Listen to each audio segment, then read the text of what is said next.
मेरे प्यारे भारतवासियों, जय हिंद, जय भारत। मेरे दोस्तों, माँ की दुआएं हमारे काम आती है। एक बहुत ही सुंदर वाकया कहते हैं कि एक बहुत ही मशहूर डॉक्टर, अहमद नाम का डॉक्टर था।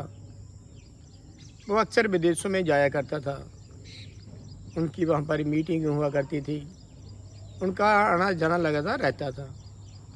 एक बार वैसा ही हुआ, उनकी बहुत ही ज़रूरी कोई मीटिंग थी। वो अपने देश से निकला, फ्लाइट निकली, वो चला गया। यूँ ही वो दूसरे देश में गया, भी जिस जगह पे पहुंचा वहाँ तो नहीं, बीच में से ही दूसरे देश में जब गया, वहाँ पर मौसम ख़राब हो गया और जो जहाज़ था वहाँ पर लैंड कर गया। वो परेशान हो गया कि जिस जगह पे मेरे को जाना था ये वहाँ तक तो नहीं पहुँचा, बीच में ही ये रुक गया। उन्हें स्टाफ वालों को बोला, वो कहने लगे कि हमारी ये बस की बात नहीं है क्योंकि मौसम ख़राब है। उन्हें एक उपाय बताया कि आप थोड़ा बाहर ही जाओ, एयरपोर्ट से बाहर जाओ, वहाँ से एक टैक्सी लो। पूरा रास्ता बताया। उन्हें एक टैक्सी ले ली। वैसा ही किया जी, उन्होंने टैक्सी ली। वो टैक्सी में बैठा, जाने लगा। रास्ते में वहाँ पर भी तूफ़ान था, बारिश थी। वो जो ड्राइवर था, टैक्सी ड्राइवर, वो रास्ता भूल गया, किसी जंगल में चला गया। वहाँ पर सामने देखा एक घर था, वहाँ पर रोशनी जग रही थी। उस ड्राइवर ने कहा कि मेरे को अभी कुछ भी नहीं दिखाई दे रहा है, क्यों ना थोड़ी देर इस घर में हम चले जाएं। कहते हैं कि उस घर में गए, दरवाज़ा खड़खड़ाया, अंदर से आवाज़ आई, दरवाज़ा खुला, अंदर गए और वहाँ पर देखा कि एक बुज़ुर्ग माता थी। उन्होंने कहा कि आप जहाँ पर बैठो, मैं अपने बच्चे को खाना खिला के आती हूँ। वो डॉक्टर सामने देख रहा है, वो दृश्य पूरा देख रहा है। वो अपने बच्चे को चम्मच के साथ खाना खिला रही है। जवान बच्चा था। डॉक्टर ने पूछा कि ये नौजवान है, ये खुद खाना नहीं खा सकता है, तो देखने में बिल्कुल ठीक लग रहा है, तंदुरुस्त लग रहा है, इसका कारण क्या है? आगे से माँ ने कहा कि मैंने बहुत प्रयास किया, जितनी भी मेरे पास माया थी, धन दौलत था, वो सारी खर्च हो गई। लेकिन डॉक्टरों ने बताया कि एक विदेश में डॉक्टर रहता है, अहमद नाम का है। अगर उसके पास आप पहुंच पाओगे तो आपका बच्चा ठीक हो पाएगा। लेकिन कहते हैं कि अहमद नाम का जो डॉक्टर था वो वही था। उसके पाँव से ज़मीन खिसक गई कि देखो, एक माँ की दुआएं कहाँ मेरे को लेके आ गई। एक मौसम ख़राब हुआ, दूसरा जो ड्राइवर टैक्सी था वो रास्ता भटक गया, जहाँ पर आ गया।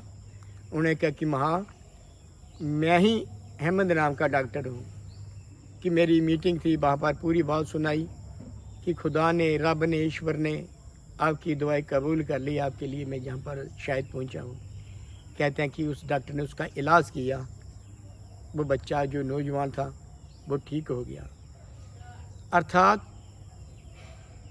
कहने का भावार्थ यही है कि माँ की दुआएं जो होती है हमें जीवन दान देती है।